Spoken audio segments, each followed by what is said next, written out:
Bueno, vamos a dar el inicio correspondiente a esta sesión que corresponde a la introducción a la estadística como parte número uno, que justamente es muy importante tomar en cuenta algunas consideraciones esenciales con respecto a las generalidades de la estadística. Para el conocimiento de todos ustedes, mi nombre es Johnny Chambi, docente asignado justamente a esta asignatura correspondiente de la estadística. Como contenido vamos a contemplar las características fundamentales de la estadística y su historia, la utilidad e importancia de la estadística, los tipos de estadística, tanto descriptiva e inferencial, población y muestra, lo que es una variable, tipos de variables, parámetro y estadígrafo, paradigma y enfoque de investigación y cuál es justamente la relación de la estadística con el tipo de investigación y de diseño por sobre todo. Iniciamos en primera instancia hacer un recuerdo. ¿Qué sería para nosotros o para ti la estadística? La estadística será justamente aquella que está empleada o aplicada a un cierto tipo de estudio que corresponde justamente a la aplicabilidad contable, en este caso desde una perspectiva numérica y de enfoque netamente cuantitativo.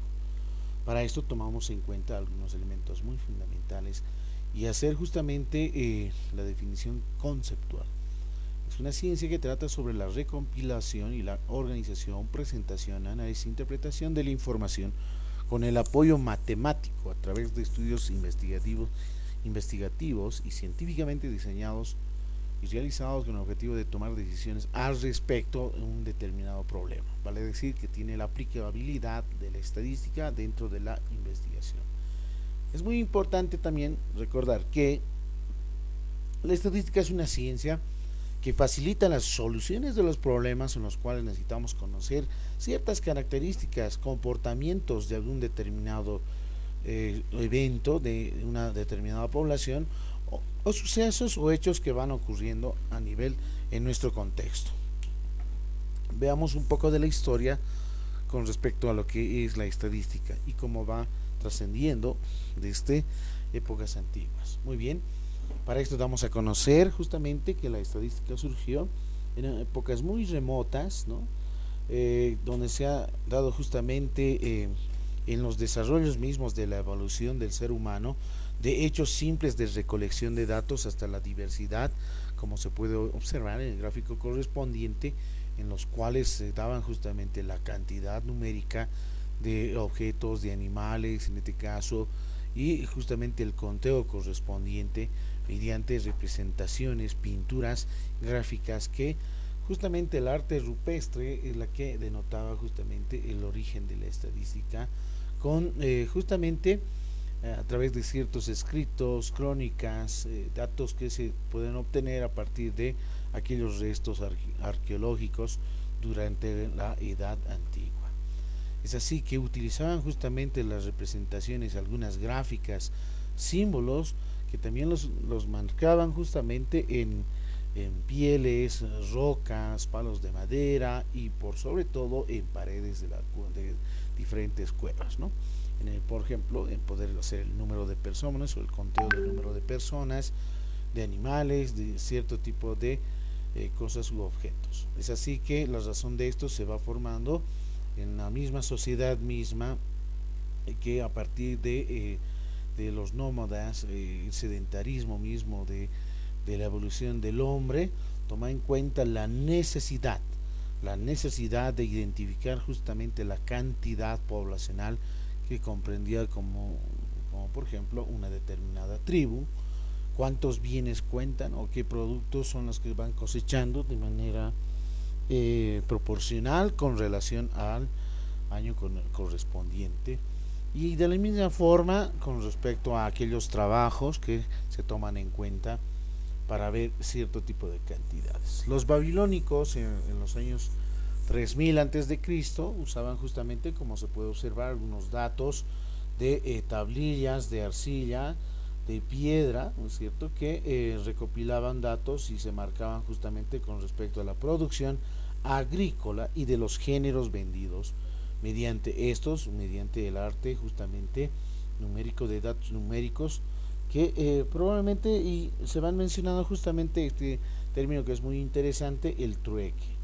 Y esta producción justamente que va denotando en cómo han sido vendidos, ¿no? Cambiados mediante el cambio, ¿no? El trueque, y que a partir de esto también surge lo que es la parte de los datos que se han podido engranar, y que también los egipcios analizaban datos con respecto a la población, las rentas de un determinado país antes de construir justamente, ¿no? Las pirámides bien conocidas, ¿no? Que están justamente ya enmarcadas en Egipto desde el siglo, en este caso, 31 antes de Cristo.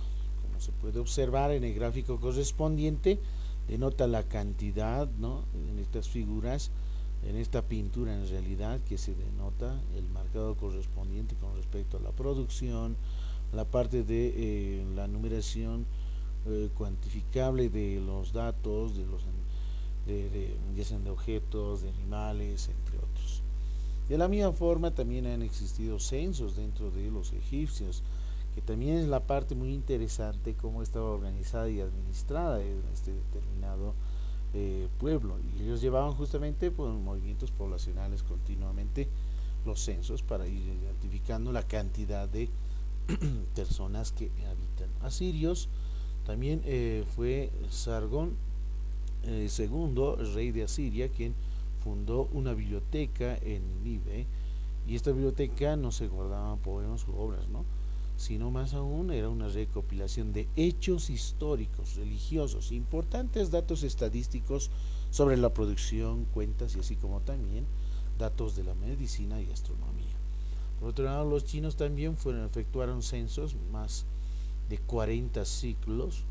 En China, Confucio, en uno de sus clásicos, Shuqin, escrito hacia los años 550 a.C., justamente nos narra cómo el rey Yao en el año 2238 mandó hacer una estadística agrícola, industrial y comercial. De la misma forma, mencionamos también que los griegos en la antigua Grecia tuvieron importantes observaciones estadísticas a lo que se refiere a una distribución de terreno, el servicio militar que tenían que ir realizando los jóvenes, y entre otros datos que son muy importantes. Cabe citar que entre los griegos principalmente tomamos en cuenta a Sócrates, Heródoto, Aristóteles, quienes a través de sus escritos incentivaron la estadística por su importancia para el Estado. Y es así también que desde la antigua Grecia contempla justamente, ¿no? Estadística como término de Estado. Los griegos han efectuado censos periódicamente con fines tributarios, sociales, de división de tierras, para los militares, como por ejemplo el cálculo de recursos, de hombres disponibles para el resguardo correspondiente. Y la investigación histórica revela que se realizaron 69 censos para calcular los impuestos, determinar los derechos de voto, ponderar la potencia guerrera de sus habitantes. Por otro lado, los romanos, desde el Imperio Romano, que ha sido justamente el primer gobierno que recopiló gran cantidad de datos sobre la población, sobre la superficie y la renta de todos los territorios bajo su control.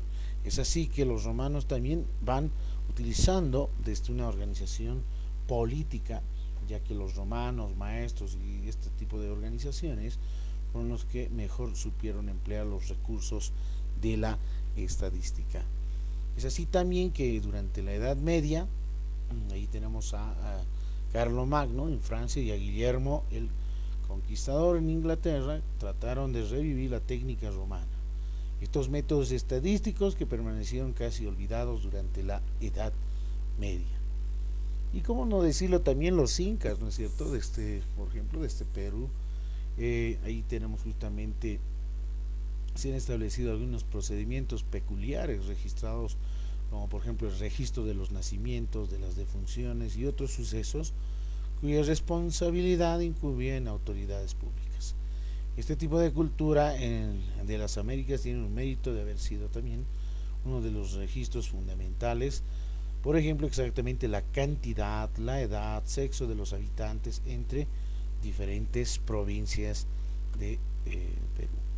Quipus también los incas tenían cierto tipo de escrituras de caracteres entrelazados, justamente cintas de colores y nudos para registrar hechos, que este sistema quedó interrumpido por la llegada de los españoles allá en los años 1531.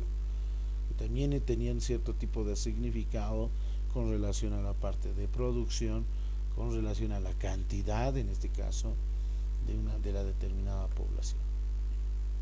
La Iglesia ha tomado también la importancia de la estadística, que después del Concilio de Trento se estableció la obligación de las inscripciones, por ejemplo, de nacimiento, de matrimonio y de funciones correspondientes, que hasta hoy en la actualidad se van utilizando. Estos registros, como por ejemplo de los nacimientos y las defunciones, han comenzado justamente en Inglaterra a principios del siglo XVI, y en 1662 apareció el primer estudio estadístico notable de la población, ¿no?, titulado Observations on the London Bills of Mortality, que son justamente comentarios sobre las partidas de las defunciones de Londres, vale decir, la cantidad de muertos o fallecidos en determinado tiempo. Allá por los siglos XV, XVI, XVII, el método científico toma en cuenta también la importancia de la estadística. Y es así que la estadística está estrechamente relacionada con la parte de la investigación científica. Conocidos como Leonardo da Vinci, ¿no es cierto?, uno de los grandes autores que han podido emprender y aportar con respecto al estudio mismo de la ciencia, en este caso más que todo en la medicina.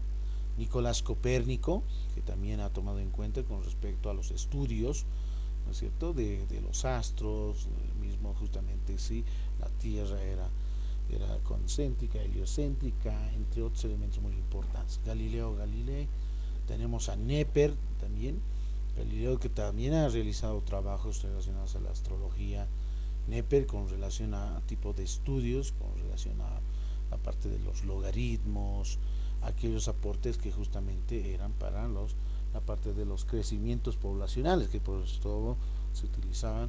Tenemos a William Harvey, ¿no?, a Sir Francis Bacon también, que ha aportado con respecto al método científico, con el método tanto inductivo, que era muy importante. René Descartes con los aportes dentro de la matemática correspondiente justamente al plano cartesiano, y entre otros que hicieron grandes operaciones en este método científico. Para tal forma, este método concierne a tres elementos fundamentales. El primer punto, la observación. El segundo punto, lo que concierne a lo que es justamente la pregunta problemática central, es decir, las hipótesis que puedan surgir a partir de esta pregunta. Y el tercer punto, que es justamente la demostración, ¿no?, y la confirmación de la hipótesis. Es así que de tal forma que se han creado estados nacionales y ha surgido con una fuerza de comercio internacional, ya un método capaz de aplicarse también dentro de los datos económicos. Aquí tenemos, por ejemplo, el trabajo de Ground, ¿no?, condensado en la obra Natural and Political Observation Made of the Bills of the Mortality, que es justamente un documento, ¿no?, de las observaciones también que toman en cuenta políticas y naturales, hechas a partir de las cuentas de mortalidad, que ha sido un esfuerzo innovador para el análisis estadístico. Muy bien, entonces, ¿cuál sería la importancia de la estadística a partir de esto?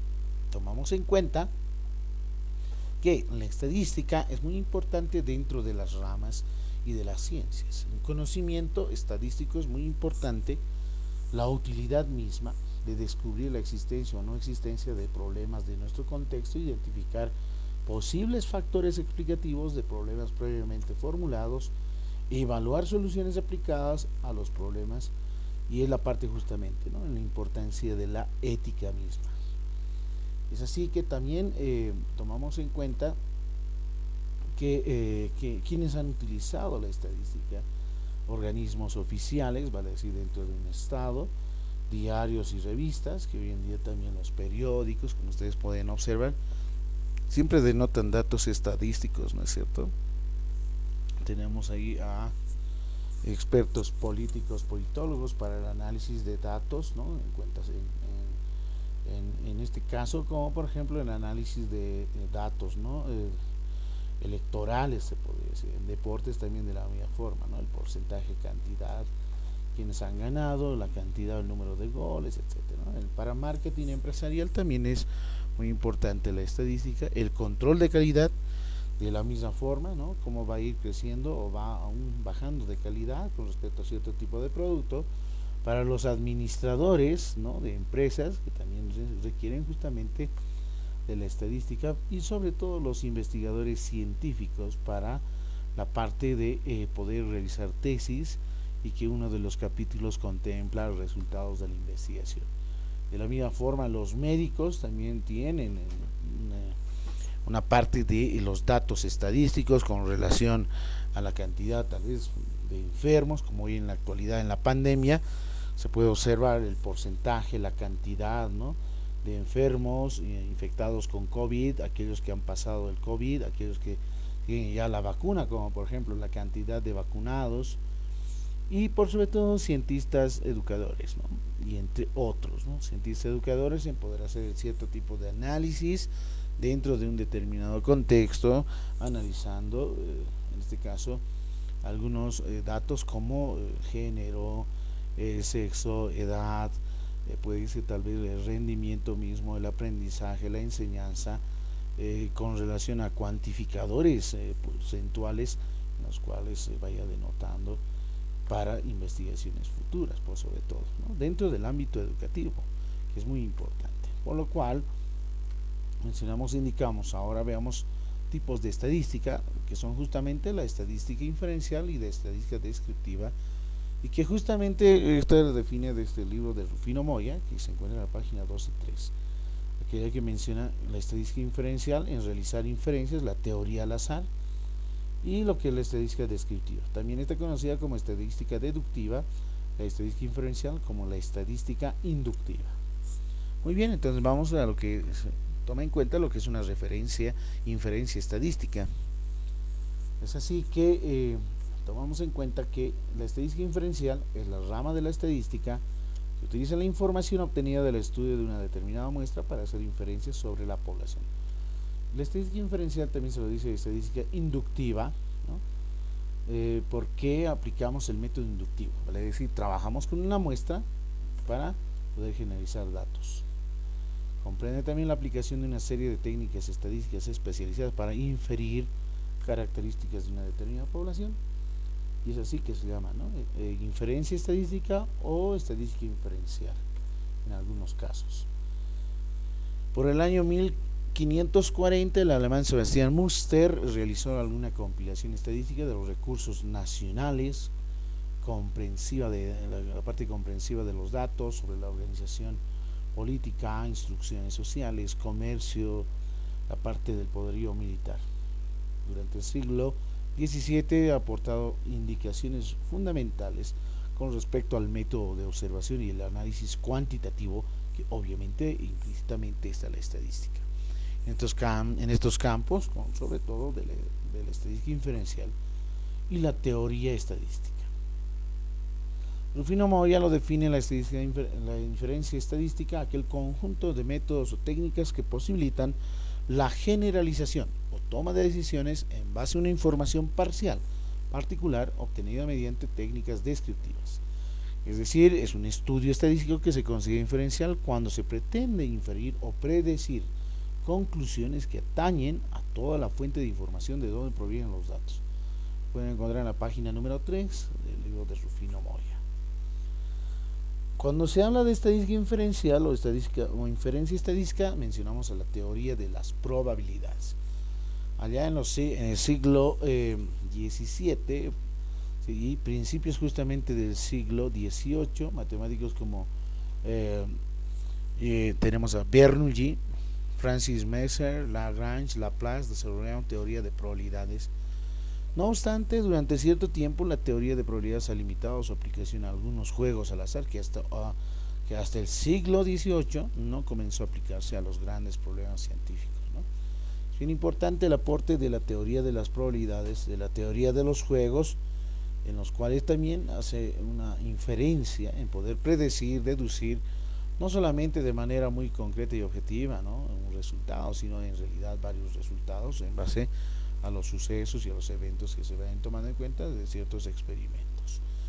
Conceptos fundamentales es justamente en el periodo de 1800 a 1820 se han desarrollado conceptos matemáticos con respecto a la teoría estadística y la teoría de los errores, por sobre todo, de la observación aportada por Laplace y Gauss. La teoría de los mínimos cuadrados, que también es muy importante, desarrollada por Laplace, Gauss y Legendre, que son conceptos fundamentales para la teoría. La estadística en nuestros días se ha convertido en un método efectivo para describir con exactitud los valores o datos económicos, ¿no? La parte de datos políticos, sociales, psicológicos, biológicos y físicos que sirven como herramienta para relacionar y analizar dichos datos. Es así que tomamos en cuenta, además de esto, de notar y demostrar algunos ejemplos de la estadística inferencial. Vamos con el ejemplo número 1. Una encuesta desarrollada en marzo de 2018 dice que el rating de radio en el capital de Bolivia está encabezado por la emisora, en este caso, ¿no es cierto?, FM 90.5 con un 10.5%, seguido por FM 95.5 con un 9,18%. Aquí, por ejemplo, se denota la parte del porcentaje correspondiente de dos emisoras, ¿no? Y en realidad que se ha hecho un estudio de manera implícita, ¿no? Que se ha hecho un estudio al rating de los radios en este caso. ¿Cuántos son de ellos, ¿no?, que están mayormente escuchados o sintonizados? En el ejemplo número 2 menciona que de acuerdo a una encuesta desarrollada por el apoyo sobre la telefonía residencial, en el 2017 el gasto mensual promedio por cliente es de un 45% a nivel nacional. Aquí, por ejemplo, 45% es justamente, ¿no?, el porcentaje, 0.45. Aquí tenemos el 9.18, sería 0.918, ¿no es cierto? Si se hace, por ejemplo, la división entre 100%, ¿no? División entre 100%. Y obtenemos una probabilidad, ¿no? Y esa es la probabilidad de éxito tanto como probabilidades de fracaso, que se hablan también dentro de la inferencia estadística. En el ejemplo número 3, una encuesta del mes de mayo de 2017 reportó que la tasa de desempleo ascendió al 34.5% en la ciudad del Alto, ¿no? Esta tasa de desempleo, por ejemplo, es aquel porcentaje de 0.345. Si ustedes dividen este valor numérico entre 100%, obtenemos un porcentaje. Y ese porcentaje es la probabilidad. Ahora veamos con respecto a lo que es la estadística descriptiva. Se dice que la estadística descriptiva es aquella rama de la estadística que se encarga de describir, también es conocida como estadística deductiva, un conjunto de datos recopilados de una muestra. Además se encarga de recolectar, organizar, presentar y el análisis de los datos de una determinada población. La recolección mediante el uso de instrumentos, la organización y la tabulación misma mediante la aplicación de algún software, ya sea el Excel, puede ser el SPS, la presentación misma, si vamos a ir mostrando en gráficos o en algunas tablas, ¿no?, y el análisis de los datos, ¿no?, es decir, la parte descriptiva e interpretación de esos datos son muy importantes. Es uno de los capítulos que dentro de la tesis de investigación menciona los resultados de la investigación. Rufino Moya lo define en la página número 2, que la estadística descriptiva es aquel conjunto de métodos que implica la recolección, presentación y caracterización de un conjunto de datos a fin de describir en forma apropiada diversas características. Es decir, es aquel estudio estadístico que considera descriptivo, donde se analiza y se describe por sobre todo los datos, ¿no? Estas descripciones justamente son características fundamentales. Tenemos algunos ejemplos de la estadística descriptiva. Los datos del censo de la población boliviana, ¿no? Ejemplo número 2, la cantidad de robos ocurridos en el último mes de septiembre de 2017 en La Paz. Puede ser la cantidad de casos judiciales atendidos en la Fiscalía de La Paz del presente año. Estos son algunos ejemplos de la aplicación misma de la estadística descriptiva, ¿no? Porque aquí, en el ejemplo número 1, lo que se describe dentro del censo de la población serán todos aquellos elementos que puedan servir al Estado, al gobierno, estos datos que sean reales, ¿no? Sí, por ejemplo, poblaciones tanto de la ciudad del Alto, de La Paz, Cochabamba, Santa Cruz han ido creciendo aún más en la cantidad de habitantes. ¿Qué beneficios tienen? Si la gran mayoría tiene luz, agua potable, tiene conexión a tal vez a internet, TV cable, etcétera, ¿no? Entonces, son datos que son muy importantes para el Estado. En ejemplo número 2, lo que se describe son aquellos hechos ocurridos. El número o la cantidad de robos ocurridos durante el mes de septiembre de 2017. Solamente en este mes, ¿cuántos robos han ocurrido? Tendría que ir describiendo, ¿no?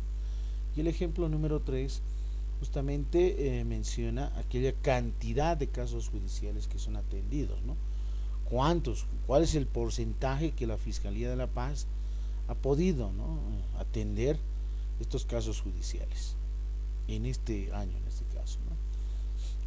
Mencionamos algunos procedimientos que son muy importantes. Tablas de distribución de frecuencia son muy importantes para la aplicación, los gráficos de distribución de frecuencias y la misma descripción e interpretación de los datos. Estos son los tres elementos fundamentales para mostrar en el capítulo de resultados de la investigación. También se la conoce como la estadística demográfica, donde justamente en el siglo XVII demostraron especial interés por la estadística demográfica como resultado de especulación sobre si la población aumentaba, decrecía o permanecía estática, ¿no? Es así como, por ejemplo, a nivel mundial podríamos mencionar que China tiene la mayor cantidad, en este caso, ¿no?, de habitantes. Luego vendría lo que es Estados Unidos y entre otros, ¿no?, países que estamos justamente en Bolivia por debajo en este caso, ¿no? Entonces aquí se toma en cuenta justamente los datos, los hechos a nivel mundial, los porcentajes justamente según a la cantidad, en este caso, ¿no?, de ambos sexos, ¿no?, ya sea varón o mujer, y el tipo de gráfico correspondiente. Un análisis demográfico para la descripción. También tomamos en cuenta expertos estadísticos que se puede, no solamente es reunir y tabular los datos, ¿no?, de manera así muy abstracta, se podría decir. Es muy importante la interpretación y la descripción de la información que se haya obtenido, porque a la hora de recolectar, tabular estos datos, lo que el investigador realiza es justamente la interpretación y descripción. ¿Por qué ocurre? ¿Cuál es ese suceso? ¿Cuál sería la circunstancia, el motivo, la razón o la causa de determinado evento? Muy bien, ahora tomamos en cuenta, en síntesis, lo que es la estadística, de la sistematización y recogida de datos, ¿no?, la ordenación y la presentación misma, la estadística descriptiva, deducir justamente leyes que rigen cierto tipo de fenómenos con relación a probabilidades, y la inferencia es justamente para la toma de decisiones y obtener conclusiones a futuro. En concreto, toma en cuenta la definición de estadística estos tres elementos fundamentales, ¿no?, la descriptiva, la probabilística y la inferencia. Ahora nos ponemos a razonar y recordar y reflexionar, analizar y determinar y trabajar en clases virtuales, ¿no?, que estamos justamente en estos tiempos de pandemia. Población y muestra. Cuando nosotros hablamos de población y muestra, es bien importante denotar que la población es la cantidad, la totalidad de sujetos, personas, animales u objetos. Nosotros trabajamos con personas, hacemos investigación a las personas en cierto tipo de contexto con relación a problemáticas, fenómenos, ya sean educativos, psicológicos, culturales, entre otros, ¿no?, problemas económicos, ya dependiendo justamente del área, de la especificidad o especialidad misma, que comparten característica común o variable bajo de estudio, denotado con la letra N mayúscula. Rufino Moya lo define en la página 7, que la población es la colección de todos los individuos, objetos u observaciones que posee al menos una característica común. Ese tipo de características justamente, si yo voy trabajando con estudiantes, supóngase universitarios de la carrera de Ciencias de la Educación, 10º semestre, o puedo ir trabajando, por ejemplo, con estudiantes de la carrera de Ciencias Políticas del primer año, ¿no? Entonces yo tengo especificado exactamente. ¿Cuál es la característica en estos ejemplos? Que sean estudiantes universitarios. Pero ¿cuál es la diferencia en estos ejemplos? Que la característica común es de que son estudiantes universitarios. Lo que les hace diferente es de que estoy trabajando con estudiantes de primer año y en el otro caso con estudiantes de décimo, ¿no? Vale decir de quinto año. Entonces hay una diferencia, por ejemplo, son otras las perspectivas, ¿no es cierto?, en la carrera de ciencias políticas como en la carrera de ciencias de la educación, que no son los mismos en realidad, ¿no? Entonces aquí vamos a definir la población, lo que es conocida la población finita y la población infinita. La población finita es aquella que tiene un número limitado de elementos, es decir, se puede contar o numerar desde un valor mínimo hasta un valor máximo, ¿sí? Porque es limitado, ¿no? Tengo un punto inicio y un punto final. Puede ser, por ejemplo, las estaturas de todos los estudiantes del curso, la cantidad de docentes de la UPEA, entre otros. Una población infinita es aquella que no tiene límite, es decir, una cota superior, un valor máximo, es decir, tiene un número infinito de elementos, como por ejemplo la cantidad de estrellas en el espacio, la cantidad de peces en el mar y entre otros. Entonces, estos son algunos ejemplos, ¿no?, de población infinita. Y con respecto a la población finita, aquí se puede observar un gráfico correspondiente que la muestra es un subconjunto de la población y lo denotamos con la letra N minúscula. Una muestra representativa tiene las mismas características que la población. Esta es la parte muy importante. Diferenciar lo que es justamente el universo, que es a nivel más macro, se podría decir, la población a nivel meso y la muestra a nivel micro, ¿no? Como por ejemplo, ahí se tienen los niveles en este caso, ¿no? La diferencia entre universo y población. Algunos autores mencionan que población y universo son lo mismo. En realidad, universo es aquello extenso, ¿no? Sería como una población infinita, ¿no? El universo, ¿sí? Es una extensión muy grande, muy amplia y infinito. Pero la población es aquello más limitada, ¿no? ¿No es cierto?, que tiene un límite en este caso, ¿no? Es decir, no es infinito, sino es un caso particular, es finito. Y por sobre todo la muestra está dentro de la población, es una parte pequeña, pero que sea representativa por sobre todo. ¿Por qué tiene que ser representativa? Porque tiene estos sujetos las mismas características que los sujetos que están dentro de la población, ¿no? Y es bien importante tomar en cuenta, ¿no? La oportunidad de seleccionar a cada uno de ellos es del 50%, para decir 50-50, ¿no? Es decir, probabilidad de éxito de que sea elegido o sea parte de la muestra, y la probabilidad de no ser elegido sería el 50%, ¿no? Ahí tenemos también la definición conceptual según Rufino Moya. La muestra es una parte de es una parte o un subconjunto representativo de la población, y el proceso de obtener una muestra se lo llama muestreo. Este tipo de muestreo es justamente aquel método sistemático y ordenado de pasos para el logro de la muestra. Va seleccionándose mediante métodos de muestreo, ya sean métodos probabilísticos o métodos no probabilísticos. Ahora indicamos con respecto a lo que es justamente, ¿no?, la tarea número 1 para ustedes será en un cuadro de doble entrada, mencione 5 ejemplos de población y muestra correspondientes según la tabla de abajo, que es este de aquí. Aquí tenemos la columna de población, columna de muestra, ¿sí? Es bien importante, según la tabla también, utilizar un software Excel para calcular el número, en este caso, la cantidad. No olvidemos que el tamaño de la muestra simplemente es un número. La muestra en sí es justamente la cantidad de sujetos, ¿no? Y el muestreo es ese procedimiento sistemático para obtener la muestra. Es bien importante tomar en cuenta, que les voy a ir pasando también el software Excel, mucho mejor para el cálculo del tamaño de la muestra. Por ejemplo, aquí se tiene población, 1500 estudiantes de la carrera de Ciencias Políticas UPEA, la muestra 306 estudiantes de la carrera de Ciencias Políticas UPEA. Siguiente ejemplo, población 190 docentes titulares de la carrera de Psicología de la UMSA, muestra 127 docentes titulares de la carrera de Psicología UMSA. Población 8 jueces del Departamento de La Paz, muestra 8 jueces del Departamento de La Paz. Población 50 médicos del Hospital Obrero, muestra 44 médicos del Hospital Obrero. Aquí podemos observar que hay diferencias, ¿no?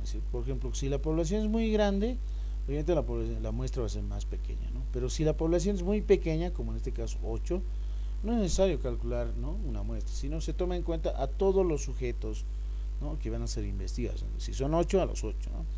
Por lo regular se define justamente, y si se tiene poblaciones de tamaño menor o igual a 30, supóngase 20, 15, 10, no es necesario calcular la muestra, sino tomar en cuenta a todos los elementos de la población. Pero si son 1500, 190, 2000, 10.000, 20.000, es necesario calcular la muestra. ¿Sí? Muy bien. Entonces recalcamos nuevamente. Tengo la población, extraemos una muestra mediante el método de muestreo y cada uno de ellos es una unidad de análisis o unidad de observación, que es justamente las personas, ¿no?, con las que trabajamos.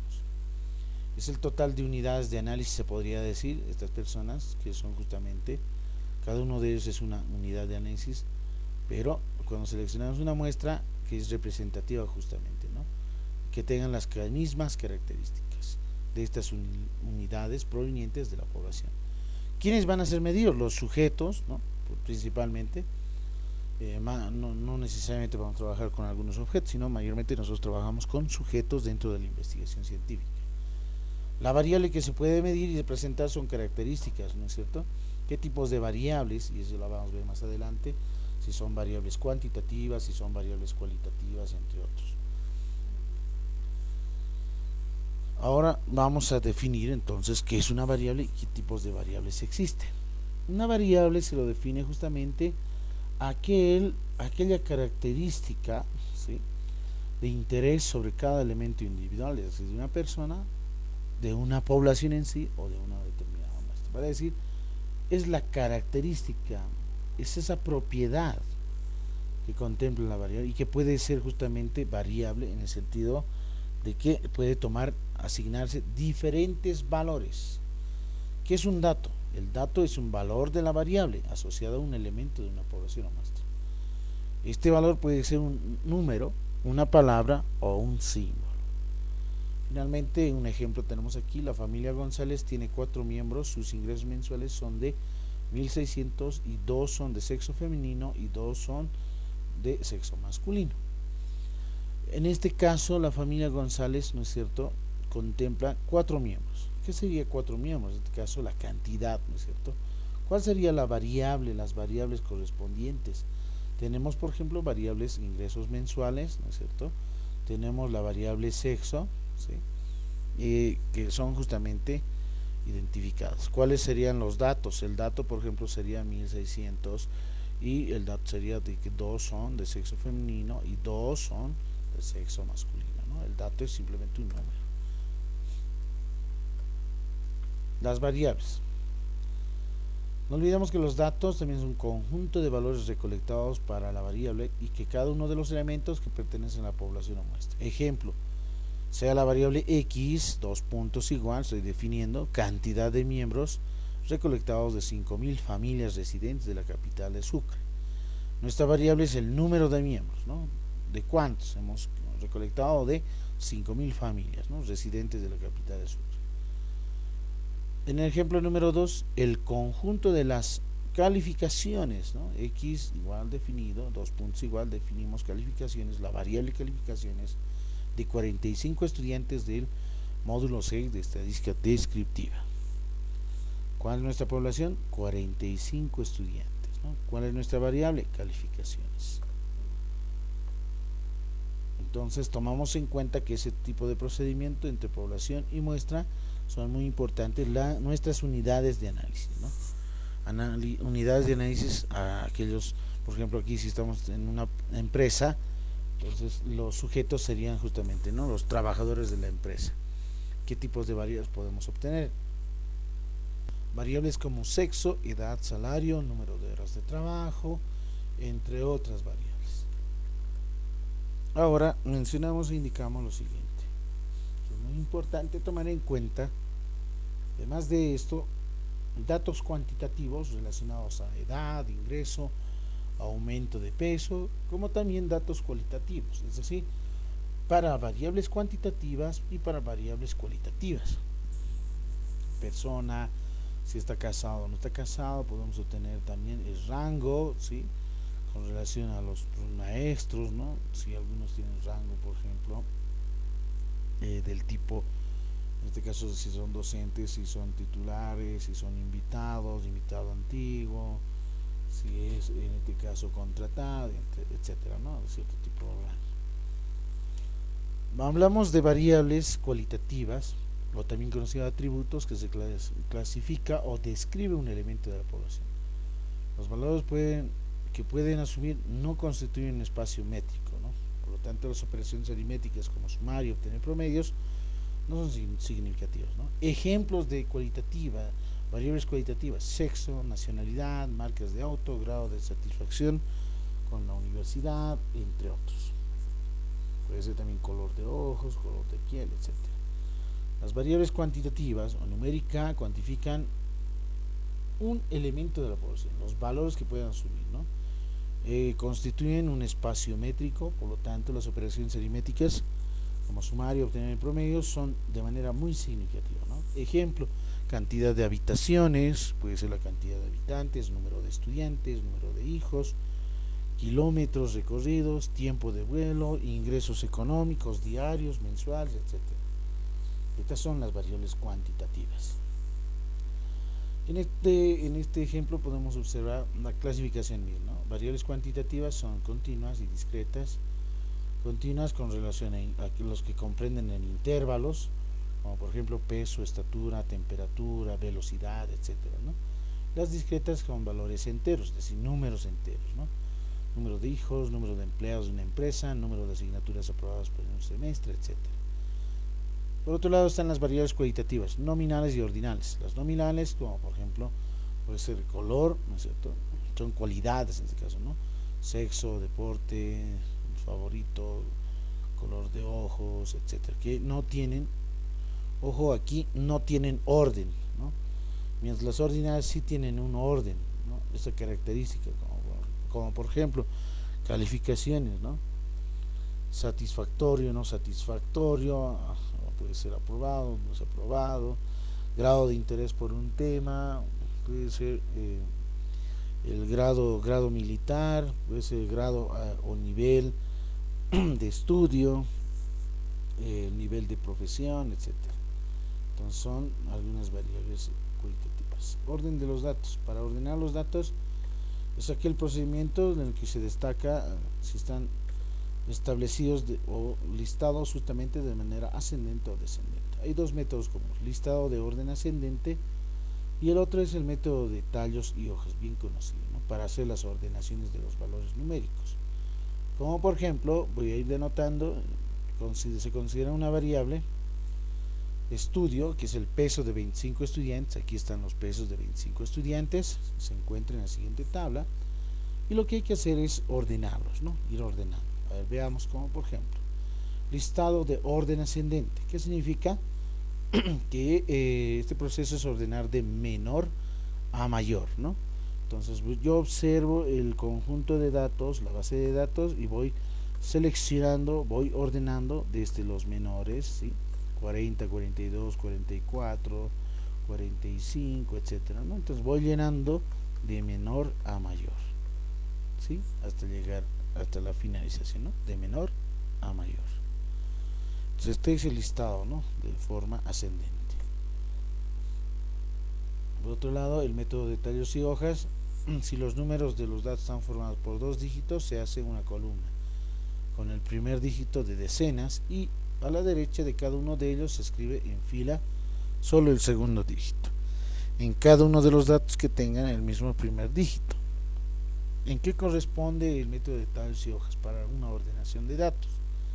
Por ejemplo, si yo tengo aquí los pesos de 25 estudiantes, miren, va de 42 hasta 58, 66 en realidad, ¿no? 66 es el valor máximo. Entonces, las decenas de 40, 50, 60. Muy bien, de 40, ¿cuáles serían los valores en este caso? Los que están remarcados son justamente, y voy anotando los dígitos, ¿no? 2, 0, 8, 9, 4, 3, 4, 5. Para las decenas de 50, en este caso de 5, son estos los dígitos secundarios, y para 60 estas de ahí, ¿no? Estos son datos justamente ordenados, ¿no? Ahí ya tenemos justamente, ¿no? Tallos y hojas. Entonces, para datos justamente que se vayan recolectando, aquí por ejemplo se dice no ordenados o sin ordenar porque estos no están ordenados, ¿no? De menor a mayor, los segundos dígitos. Entonces aquí ya son datos ordenados, ¿no? 0, 2, 3, 4, 4, 5, 8, 9, ¿no? Aquí no están ordenados. Entonces se va ordenando y ahí ya tenemos, ¿no? Tallos y hojas. Para otro caso es de doble tallo también es diferente, ¿no? Una variante es, de este método es en lugar de dividir grupos de las decenas se divide en dos grupos. Primero abarcando los dígitos del 0 al 4 y el segundo grupo del 5 al 9, ¿no? El ejemplo anterior, por ejemplo, teníamos ya ordenados, pero del 0 al 4, del 5 al 9, por ejemplo, ¿no? En el tallo número 40, de las decenas de 40. De las de 50 dividimos en dos grupos, de las de 60 también, ¿no? Aquellos que están en el rango de 0 a 4 y el segundo grupo que están de 5 al 9. Esto también se lo conoce como doble tallo. Casos de variables cualitativas. Es muy importante identificar los valores diferentes que se acomodan en la columna y agregar en la segunda columna donde se van registrando mediante una línea vertical. Bien importante para las variables cualitativas, como por ejemplo, se considera de 25 estudiantes el color de playeras, ahí está, rosa, azul, blanco, etcétera. Y lo que hay que hacer es justamente tratar de ir ordenando mediante una tablita de frecuencia. Es decir, voy a ir numerando. Miren, los colores son azul, blanco, café, gris, ¿no? En este caso, color, supóngase de playeras, es justamente una variable cualitativa nominal. Nominal, ¿por qué? Porque no tiene un grado jerárquico, ¿no? Es decir, no tienen orden, ¿no? Orden jerárquico. Entonces ahí, por ejemplo, voy seleccionando, ahí tenemos su valor, ¿no? Son 4, pues de color blanco ahí tenemos a 7 datos, ¿no? De color café 3, gris ahí tenemos 4, 2 de color negro de playera, rosa 4 y verde 1. Aquí ya por ejemplo ya estoy tabulando una tabla, ¿no? Variable y justamente la frecuencia. Ahora veamos lo que es parámetro y estadígrafo. Bien importante. Parámetro es aquella medida que se obtiene de una determinada población. Según Rufino Moya en la página 8 menciona que el parámetro es una medida resumen que describe una característica de una determinada población. ¿Cuáles van a ser estos parámetros? Como por ejemplo la media poblacional, la varianza poblacional, la desviación estándar poblacional y entre otros, ¿no? El estadígrafo o estadística se lo conoce aquella medida que se obtiene por medio de un estudio de una muestra, ¿no? Parámetro para una población, estadígrafo para una muestra. Rufino Moya define estadístico o estadígrafo aquella medida resumen que describe una característica de la muestra en particular. Aquí por ejemplo se tienen los parámetros y los estadísticos o estadígrafos, ¿no? N, tamaño de población, mu, se designa así. Aquí mayormente se utilizan para los parámetros con las letras griegas, ¿sí? Mu, media poblacional, sigma, que es desviación estándar. P mayúscula, por ejemplo aquí, proporción poblacional. Los estadísticos serían, por ejemplo, trabajar obviamente con una muestra, ¿no? N minúscula es el tamaño de la muestra, X barra es la media muestral, S minúscula es conocida como desviación estándar muestral, P minúscula proporción muestral, ¿no? Los estadísticos estadísticos permiten estimar parámetros poblacionales, va a decir que a partir de estos valores puedo determinar estas otras. Ejemplo, parámetros estadísticos. La media poblacional de 1500 estudiantes de la carrera de Ciencias Políticas de la UPB. Tenemos la proporción poblacional de 190 docentes invitados de la UPEA. La desviación típica poblacional de 800 jueces del departamento de Oruro. Aquí, por ejemplo, se tiene, ¿no? 1500 sería el parámetro promedio, ¿no? O media poblacional. Este 190 sería la proporción, ¿no? ¿Sí? Poblacional. La desviación típica poblacional, ¿no?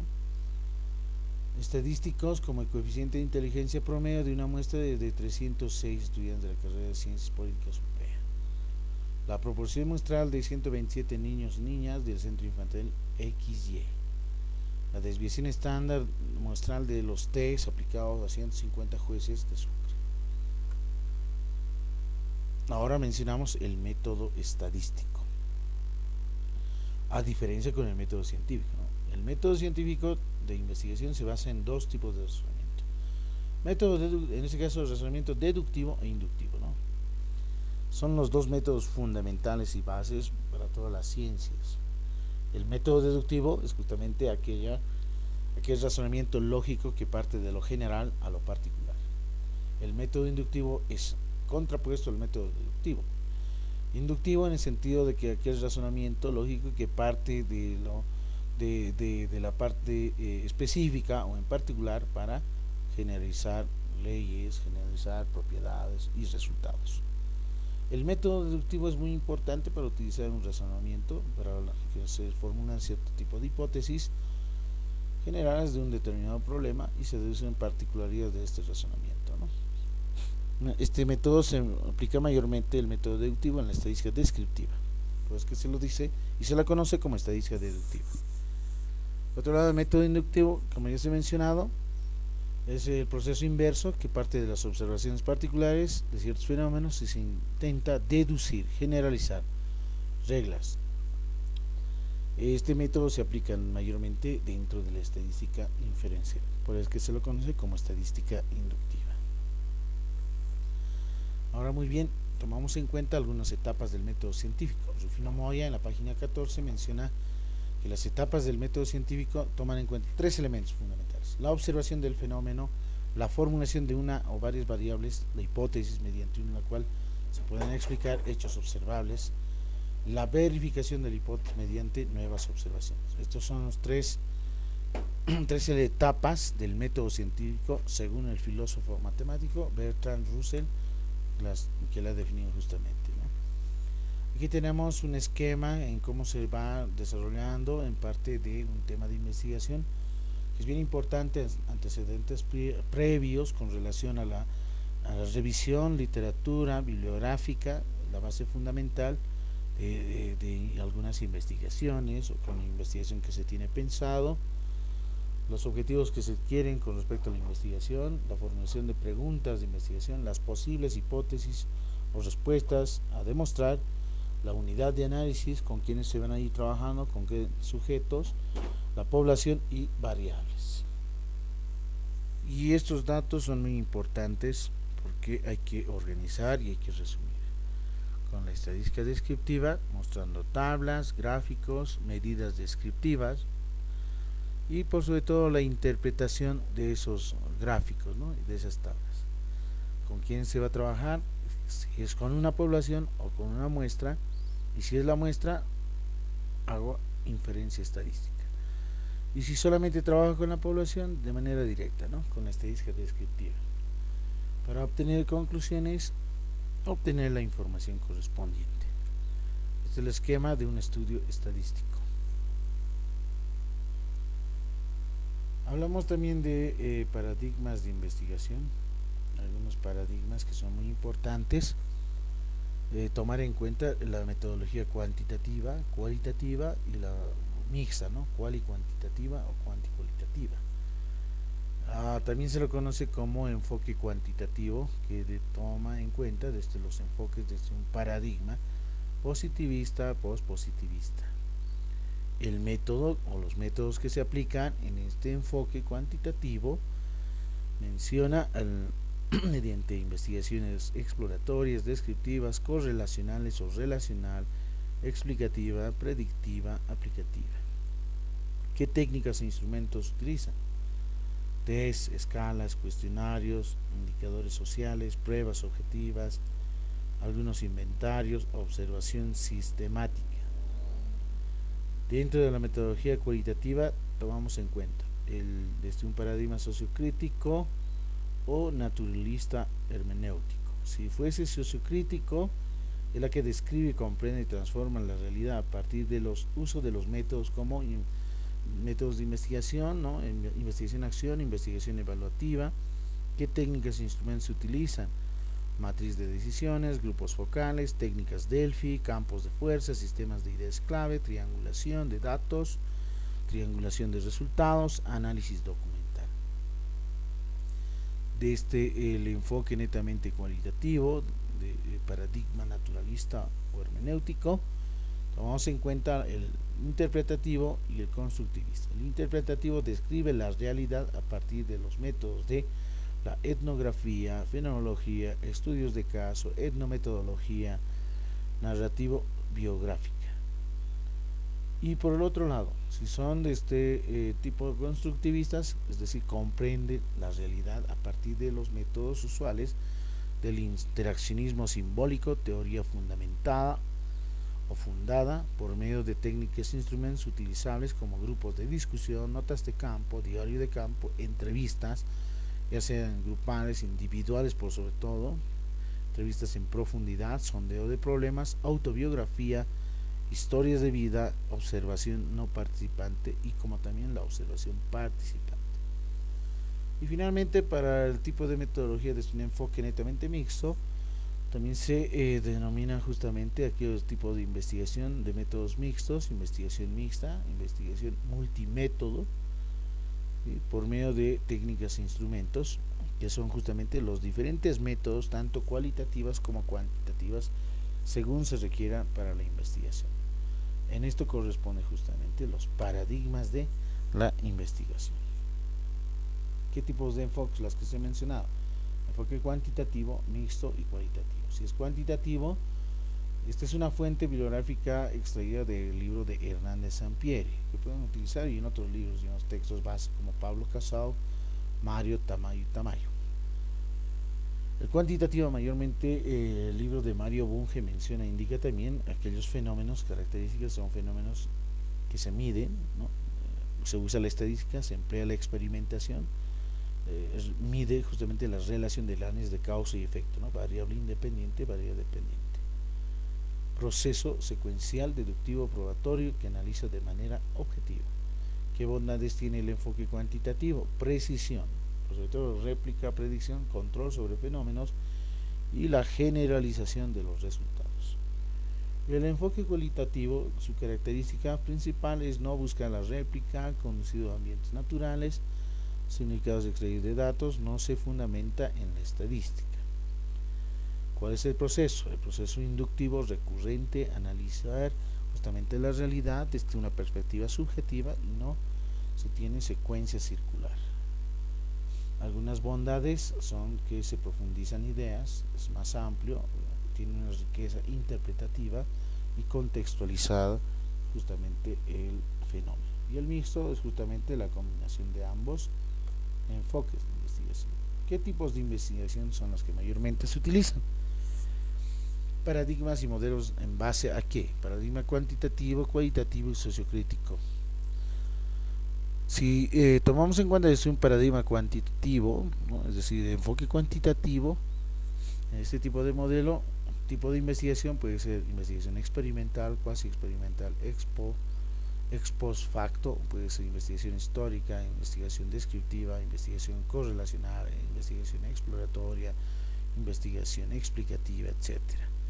Desde un paradigma netamente cualitativo, investigación de estudio de caso, etnometodología, grupos de discusión, historia oral, investigación documental, investigación participante, investigación acción o investigación participativa, ¿no? O participante. Desde un paradigma social crítico o sociocrítico, también se lo conoce así, es una nueva forma de ver y mirar y sentir a través de métodos de inducción, deducción y transducción. Aquí tengo un ejemplo básico, como por ejemplo el tema, menciona el Zoom y su incidencia en el webinar, segundo año de la carrera de Comunicación Social UPEA. ¿Cuál es la pregunta? ¿Cómo incide el Zoom en el webinar del segundo año de la carrera de Ciencias de Comunicación Social de la Universidad Pública del Alto durante la gestión 2020? Objetivo general: determinar la incidencia del Zoom en el webinar del segundo año de la carrera de Comunicación Social de la Universidad Pública del Alto durante la gestión 2020. Como ustedes pueden apreciar, el tema, formulación y objetivo general están netamente relacionadas entre sí. Y las variables son aquí Zoom y webinar, ¿no es cierto? Es decir, hay una incidencia. X incide o implica, ¿no?, en Y. La hipótesis, ¿qué sería? La pregunta menciona cómo incide. Respuesta: el Zoom incide de manera directa y significativa en el webinar de segundo año de la carrera de Ciencias de la Comunicación Social UPEA. Población: ¿cuántos son? La población es de 850 estudiantes del segundo año. Muestra: n igual a ¿cuánto? Minúscula, 265 estudiantes, ¿no? Entonces aquí tenemos justamente una radiografía, un esquema bien concreto y sencillo para ver como un ejemplo básico o base. Un problema intermedio puede ser esta, que contempla más elementos, se puede decir como el esqueleto del perfil de tesis, ¿no? Prácticas culturales del consumo y cuidado del agua en la comunidad de Taraco, La Paz, en tiempos de pandemia. Pregunta: ¿cuáles son las prácticas culturales del consumo y cuidado del agua en la comunidad de Taraco del departamento de La Paz en tiempos de pandemia durante la gestión 2021? El objetivo general será describir las políticas culturales del consumo y cuidado del agua de la comunidad de Taraco del departamento de La Paz en tiempos de pandemia durante la gestión 2021 para generar una producción agrícola responsable, social y comunitaria. No olvidemos que el objetivo general responde al qué es lo que se quiere lograr y para qué. La hipótesis, que es la respuesta. ¿Cuáles son las prácticas? Respuesta: las prácticas culturales de consumo y cuidado del agua son reciclaje, reutilización y reducción como estrategia para generar una producción agrícola responsable, social y comunitaria. Como también pueden observar, el tema está relacionado con la formulación y el objetivo general. ¿Qué tipo de paradigma sería para este tipo de investigación? Uno puede ser interpretativa o naturalista, con un enfoque cualitativo netamente puro, en realidad no va a ser mixto, cualitativo puro, de diseño transversal o transeccional descriptivo, ¿no?, es decir, en un determinado momento. El tipo de investigación será etnográfica descriptiva, porque se va a ir en la comunidad a realizar el mismo diagnóstico, realizar la investigación misma en el municipio de Taraco. La población es de 180 familias de la comunidad de Taraco del departamento de La Paz, y la muestra es de 123 familias de la comunidad de Taraco del departamento de La Paz, ¿no? Estos son justamente tamaño de población y tamaño de la muestra. Este n minúsculo, que es el tamaño de la muestra, se calcula mediante la aplicación de una fórmula, que es la fórmula del cálculo del tamaño de la muestra, donde n minúscula es igual a z cuadrado por p por q por n mayúscula, que es el tamaño de población, dividida entre z por p por q más n menos 1 por error al cuadrado, ¿no? Esa es la fórmula, que lo vamos a ver más adelante. Bueno, hasta ahí justamente ya se ha tenido todo la consigna, y la tarea es ahora presentar, ¿no?, para la siguiente clase, parámetros fundamentales. ¿Qué es lo que necesito? Un tema de investigación. Segundo, su formulación principal del problema. ¿Cuál es su objetivo general de este tema? Hipótesis o idea a defender. Paradigma. Requiero el tipo de enfoque de investigación que van a utilizar, qué tipo de diseño de investigación, tipo de investigación, población y muestra. Estos elementos, 9 elementos, necesito que vayan completando así como en estos ejemplos. Bueno, les dejo eso para su tarea. Muchas gracias. De la misma forma, las diapositivas van a estar presentes en el grupo de WhatsApp. Que tengan a todos muy buenas noches, o muy buenos días, o muy buenas tardes. Nos vemos hasta la siguiente sesión.